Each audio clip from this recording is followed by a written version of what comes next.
East. الشرق الأوسط. המזרח התיכון. خاور میانه. ارتادو.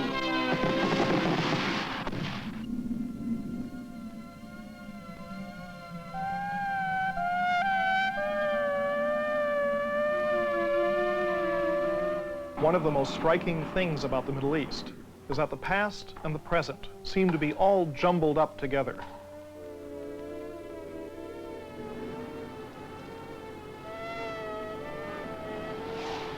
One minute you're surrounded by buildings and highways that are as up to date as anything in London or New York. And then you turn the corner, and suddenly you're back in the Middle Ages. East, ancient and modern.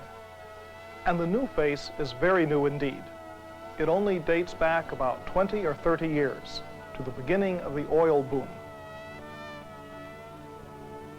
Up until the 1950s or thereabouts, the word that came to mind most often when you visited the Middle East was medieval.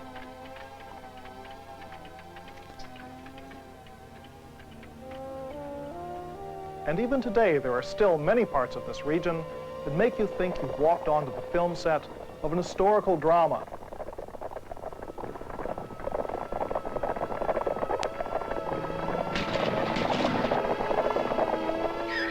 You imagine that this is how the streets of almost any town must have looked 700 years ago, not just in the Middle East, but in Europe as well. Because in medieval times, Europe and the Middle East were very similar. In a sense, they formed a single community.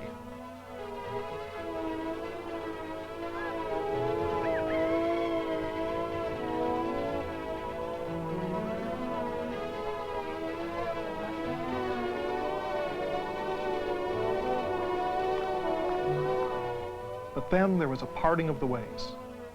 The Europeans had their Renaissance, which triggered off a series of scientific and industrial revolutions that enabled them to surge ahead of the rest of the world.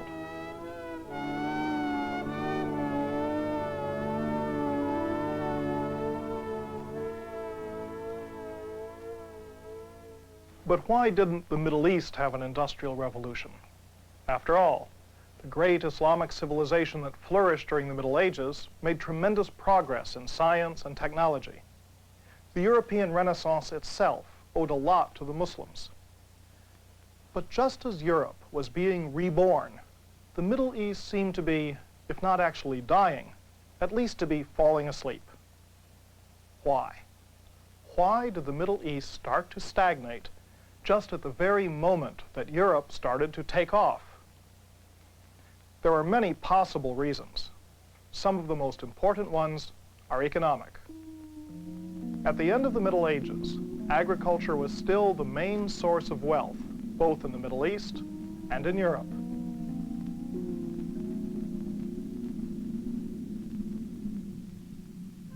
But the Europeans were only just beginning to exploit their millions of acres of lush meadows and forests, whereas most of the Middle East had already become almost as barren as it remains today, consisting largely of sand and rock.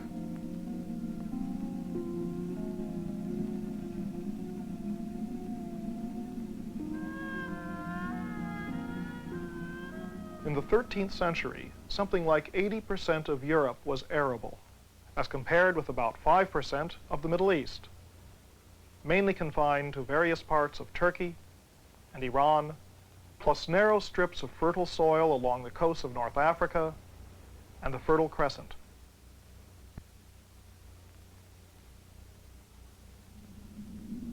How did the landscape of the Middle East become so barren?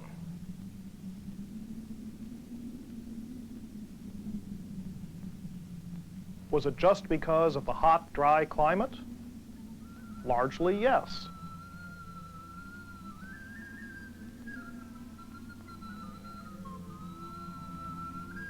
And yet we know that in ancient times, some parts of the region had been a lot more fertile.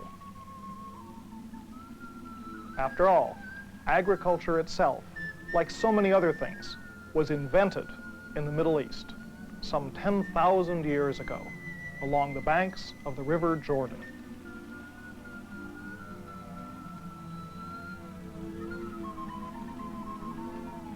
It's here that the very earliest evidence of the cultivation of wheat and barley has been found, near the town of Jericho, where you can still see ruins that date back to at least 7,000 BC. This makes Jericho the oldest continuously occupied settlement in the world. The Middle Easterners not only invented farming at the very dawn of history, but they also did very well from it. In some areas, abandoned wells and terraces and villages show how much more heavily cultivated much of the region used to be.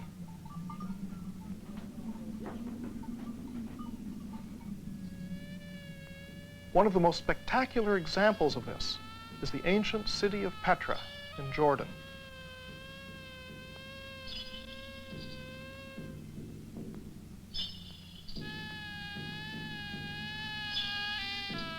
From about 300 BC to 100 AD, Petra was the capital of the kingdom of an ancient Arabian people known as the Nabateans. Petra was an important trading center, surrounded by orchards and wheat fields, and boasting a population of at least 30,000 people.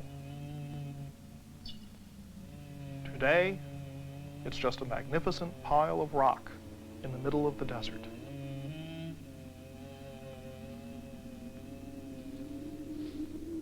In fact, there's almost no part of the Earth's surface that's been so denuded as the Middle East.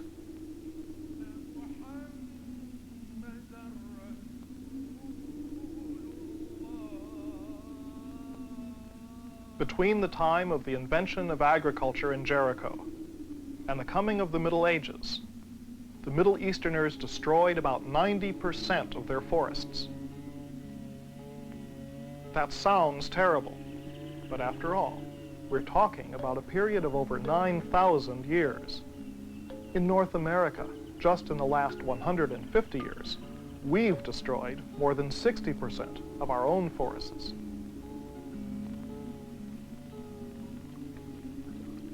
So one reason why the economic initiative passed to Europe at the end of the Middle Ages was agricultural. The Middle East was worn out, whereas the vast forest lands of Europe were still uncleared. But the erosion of the soil of the Middle East was a very gradual process. Then, in the 13th century, a catastrophe struck the farming economy of the region, a catastrophe which was to put an end to the golden age of Islam. Let's go back to look at this period in a bit more detail. The heyday of the Muslims is usually considered to have run from roughly 700 to 1200 AD. At first, this Islamic empire is dominated by the Arabs. Then the Iranians begin to exert more and more influence. And then, by about 1000 AD, the Turks come into the picture, and wave after wave of Turkish nomads start to move into the Middle East from Central Asia. But even before then, the Arabs and the Iranians had purchased Turkish boys and trained them to be slave soldiers. They had become known as owned men, or Mamluks in Arabic. But gradually, both these Mamluks and Turkish nomads gained more and more political power, and they split the Islamic world into a number of different dynasties. And the final blow comes in the 13th century, when a much more destructive wave of Mongolian and Turkish nomads gathers momentum in Central Asia, under the leadership of Genghis Khan, whose conquests in Asia extend into Afghanistan and Iran, and whose grandson, Hulagu, pushes further into Iraq, Turkey, and Syria. The armies of Genghis Khan and Hulagu overthrow the centers of power in many parts of the Middle East, slaughtering millions of people in a calculated policy of rule by terror. This culminates in the destruction of the city of Baghdad in 1258, a date which has traditionally been taken as marking the end of the golden age of Islam. The economy of large areas of the Middle East never completely recovered from these conquests by the Mongol nomads, who not only massacred people and devastated cities, but also demolished or simply neglected many of the farms and irrigation systems in the region. To a certain extent, the medieval Middle Easterners were able to recuperate from this disaster by reconsolidating their position as the trading hub of the world.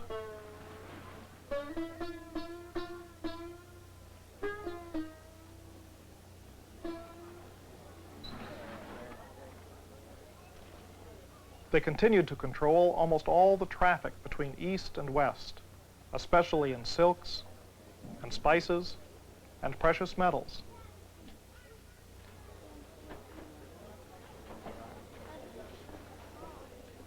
But as Europe grows more powerful economically, the Europeans look for ways to outflank the Middle Eastern traders, to find a direct sea route to India, which bypasses the Middle East altogether. This is to lead to two momentous events, which are to change the whole course of history.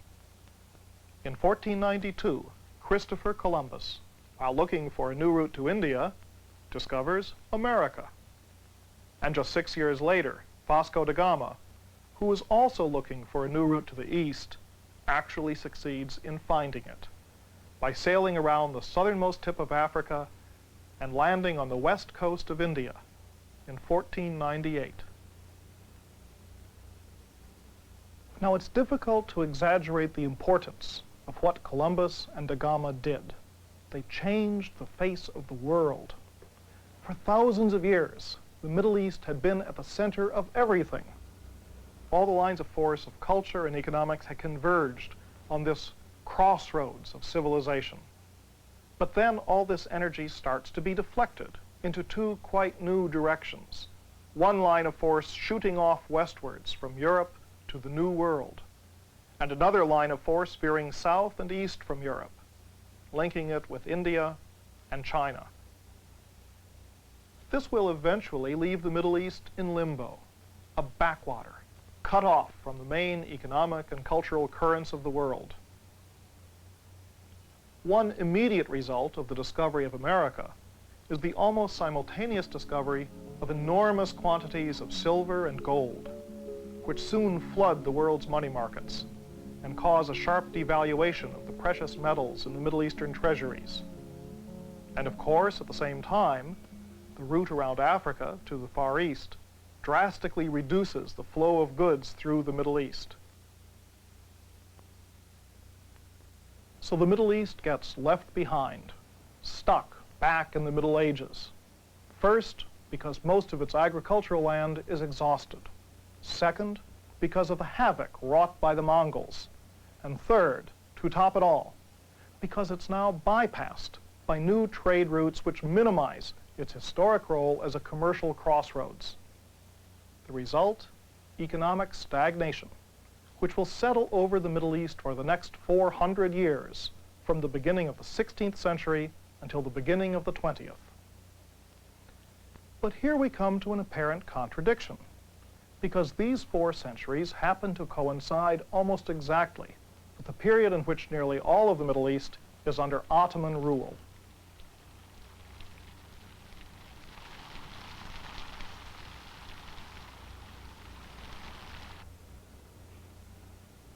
And it's in the first 2 of these centuries, the 16th and the 17th, that the Ottomans enjoy their greatest military success.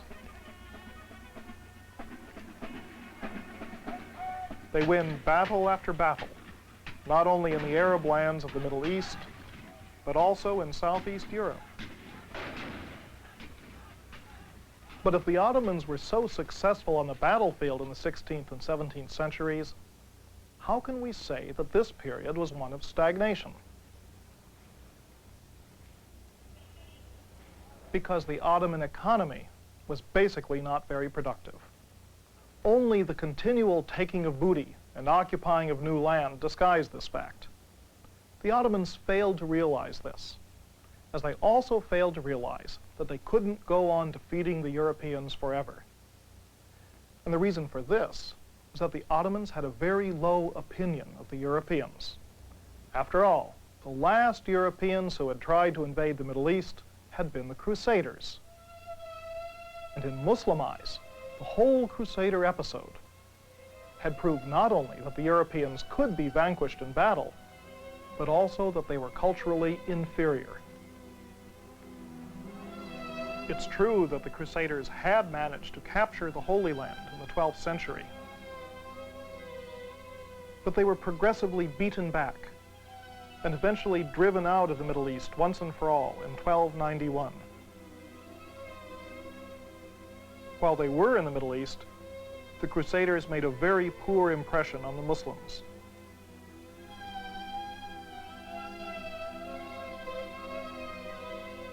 In the West, the word crusader conjures up images of knights in shining armor.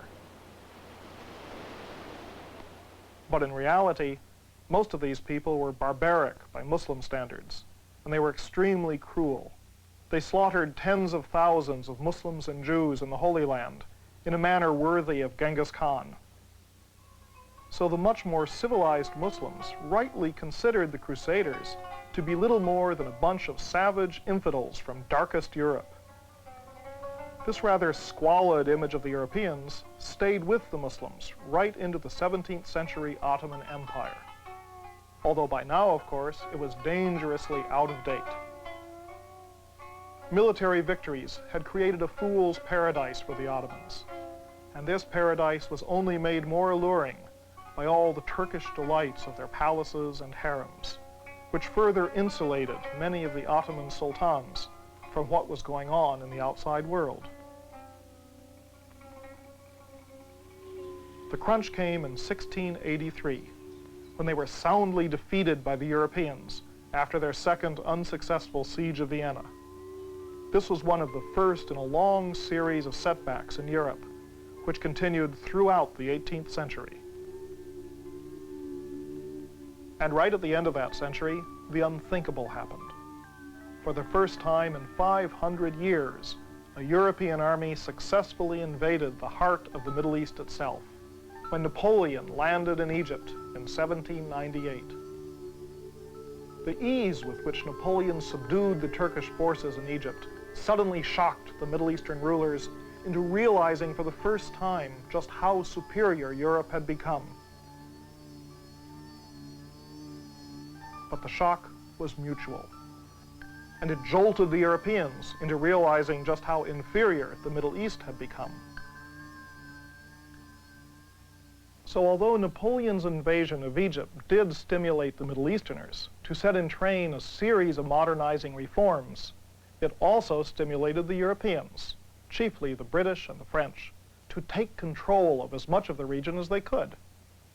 And this imperialism tended to cancel out the reforms, because it simply wasn't in the interests of the imperialists to let the Middle East develop too independently.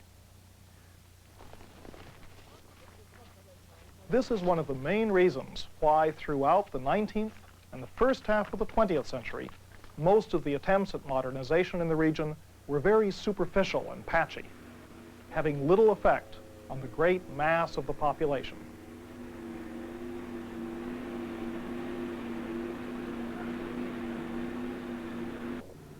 Although the economy of the Middle East did gradually recover, it was now under European control.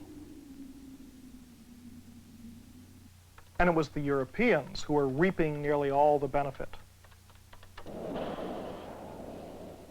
For a long time, the Middle Easterners lacked the ability or the confidence to do anything about this. But modernization eventually had an impact, and slowly their confidence returned. By the end of World War II, most Middle Eastern countries had achieved some degree of independence, and more Middle Easterners were taking charge of their own affairs.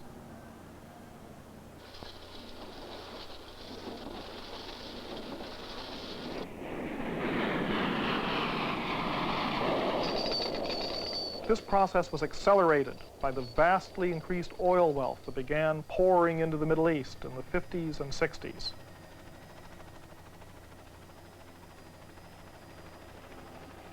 But it wasn't until the 1970s, when Iran and the Arab oil-producing countries began to make massive increases in their oil prices, that things really heated up.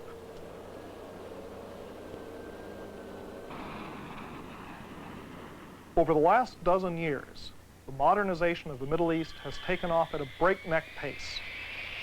It's brought about unprecedented changes, which have catapulted many parts of the region from the Middle Ages into the modern era almost overnight.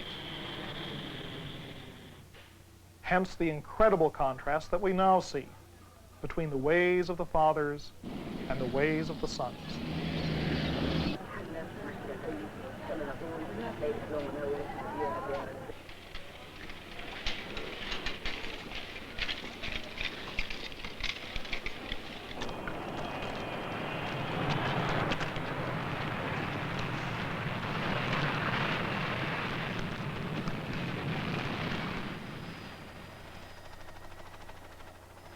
The Gulf states, for example, have now become very wealthy from the export of oil.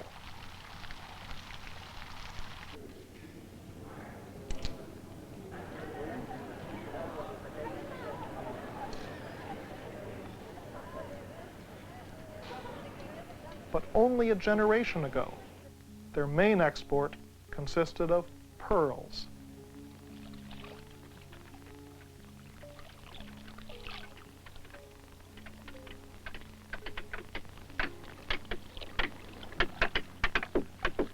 Which were harvested at the cost of enormous danger and hardship, using primitive techniques dating back to the Bronze Age.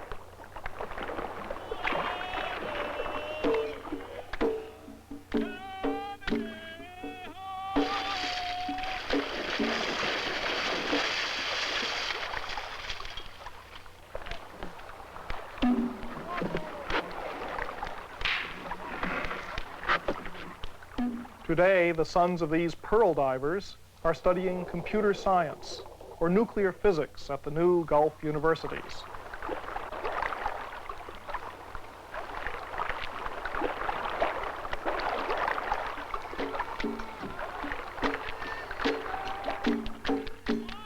From pearls to protons, a generation gap that spans the history of the world.